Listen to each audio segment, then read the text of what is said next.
O ito na ha, naku, may ganito palang klaseng problema. Problema sa panggagaya. Siya raw ang magpapatunay na trying hard copycat itong si Lovely kay Melanie. Ang kakampi ni Melanie, Aye, humarap ka na.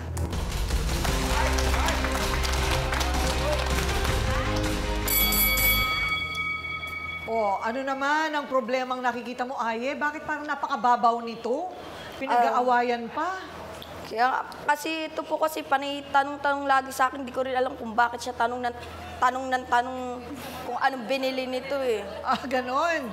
Tinatanong niya anong binili ni Melanie, Katulad po sa rice cooker. Nagtanong siya, anong binili ni, kasi lagi po ako sa kanila nakatambay eh. Okay. Tapos, nagulat na lang po ako kinabukasan, may rice cooker na rin siya. So, ibig mo sabihin, Melanie, hindi mo naman binabalandra o pinangangalandakan? Hindi, ma'am. Hindi. Inaalam lang talaga ni Lovely. Tsaka naman, pag may nakita yan na dadating ng Shopee o kaya, ma'am, naka-ano na yan sa bintana. Kaya pag yung nakapasok na ako ng bahay, ma'am, yun na, lalabas na yan, pupunta na sa kumari ko, magtatanong na yan, ma'am. Alam nyo, ito'y napakababaw na problema na hindi pagkakaintindihan, pero ang epekto sa buhay nyo napakalaki. Pero mo, pag samasamahin mo lahat ng gastos na yun, tapos pag kami nagkasakit, wala kayong panggamot sa ospital. Hindi ba, no, Lovely? Ano tingin mo dito, Doc Camille? Ano to? Sakit? Sakit na ba yan? Hindi naman, ano? Hindi pa naman. Pero alam mo, Ate Coring, meron tayong tinatawag, yung lumalalang version nito, yung copycat syndrome. Pero ang copycat syndrome kasi, yung mga nakikita tapos ginagaya, it can lead yung mga possible crimes, yung mga suicide, yung mga ganon na ginagaya, umaabot sa ganon. Kaya nga iba talagang you have to monitor and be careful. Dahil yung karamihan na gumagaya dito, mga kabataan. Ano pa ang mga napilitan kang bilhin dahil meron siya? Nakautang po akong washing machine, ma'am, sa Bombay. Ano? Washing machine po. So, baon ka na ba sa utang ngayon? Sa Bombay, ma'am. So, kasi hulugan po yung washing ko po. Magkano?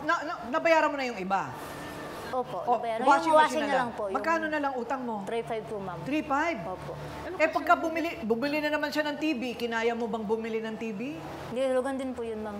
May hulugan din. Hindi, natapos na po yun. Tapos pangatlo na po yung washing. Ayun. Ano naman ang balak mong bilhin na naman? Pangunahan ko na. Para pag-ipunan na niya. Bahala na siya, ma'am.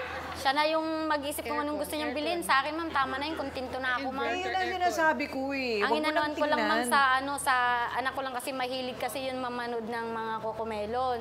Kasi yun nga, ma'am, sa sobrang inis ko, bumili ako ng TV. Nakalimutan ko yung pambayad ng kuryente, ma'am. Ayan na.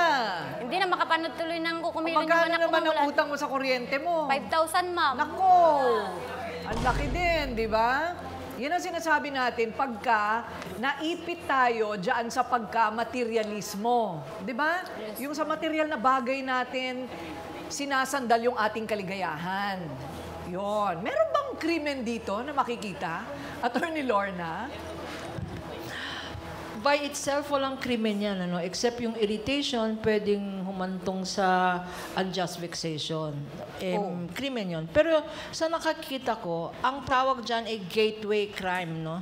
Kagaya ng smoking leading to drugs, no? Yung pangungutang, kung wala nang uutangan para bumili ng TV or air condition, pwedeng matempt ka na magnakaw, no? Ang tawag dyan, yung gateway attitude nila will lead to crime. Ayun. Ito nga, 4 ang anak. Biro mo, Lovely. Nag-aaral ba yung mga anak mo? College po yung panganay ko. College yung panganay. Tumulong na kamo siya. Siya bumili ng mga appliances. Hindi ba? So anyway, college, magtatrabaho yan. Malapit na. Ito naman, hindi raw totoong gaya-gaya itong si Lovely. Kung hindi, ayaw lang niyang nilalait-lait siya ni Melanie. Sabi ni Ingo, humarap ka na.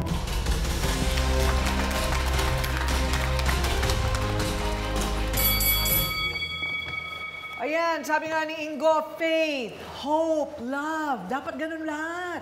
Tingnan mo t-shirt niya. Hindi ba? Tama lang eh. Anong matatanong dito kay Ingo? Ingo, pikit ka ng konti. Kasi nagugulat, parang gulat na gulat ka nung pumasok ka. Inilalait ka din daw ni Ate Melanie. Totoo ba ito, Ingo? Anong mga eksaktong sinasabi sa'yo? Sorry po, kasi yung nagiinuman kami na may pulutan po na manok. Na hindi ako makabili Hindi ko na kaya bumili ng ganun. Malakas ka kasi mamulutan eh. Malakas Ang mamulutan. pulutan, tikim-tikim yan, hindi yung uulamin. Diba? Kukuha ka lang ng konti, siyempre mamumulutan ka Kahit, talaga. kahit saan kasi nung magtanong pag may nagiinuman, ang pulutan lang ha, hindi yung pinapapak. Diba? Pinapapak mo na, ginagawa mo ng kanin yung ulam, ay yung pulutan eh. O minsan naman, ikaw dapat ang taya. Di minsan mo, ma'am, bibili rin naman ako. O, bumibili ka naman minsan. Okay. Pero pangit kasi, ma'am, sasabihin niya, ma'am, na hindi namin kaya bumili ng isang buong ano. Ayan yung gusto kong mapunteri at Ate Coring. Ingo, Lovely, nakita ko umiyak na si Ate Lovely. Anong epekto sa inyo ng mga salita ni Ate Melanie?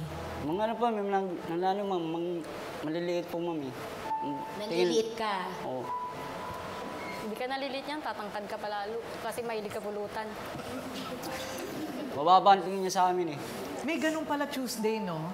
Yung pagka pinagsalit, kung kunwari, wala ka na nga talagang kakayahan at sasabihin pa sa mukha mo na wala kang kakayahan, masakit nga siguro talaga yon, ano? Yes, ang tawag doon, kicking the person while they're down. Oo. Alam mo na nga naghihirap, ididiin mo pa. May sugat na nga, inasnan mo pa.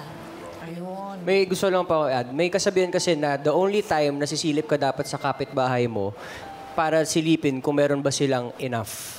Hindi para lamangan or magkumpara. Titignan mo kung kaya pa ba nila. Kung hindi, tutulungan mo. Kung okay sila, di hayaan mo. Ikaw naman ang humingi. De joke lang. Yun, mag-okay yun. Pagka ganon. Yung tutulong ka, hindi yung makikikompetensya ka. Di ba?